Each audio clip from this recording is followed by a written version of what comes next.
Hi guys, magluto pala tayo ngayon ng ating gulay. Magluto tayo ng puso with pechay Tagalog.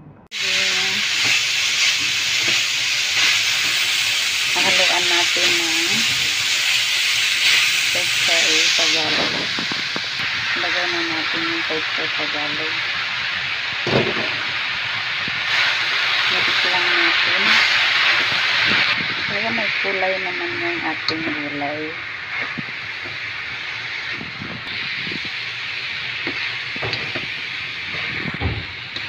Mekos lang natin. O diba? May kulay siya. Makulay yung gulay natin ngayon.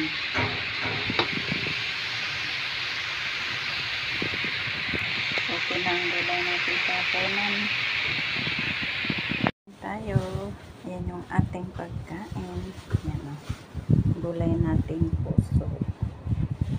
Pechay Tagalog. At saka chicken. Let's eat.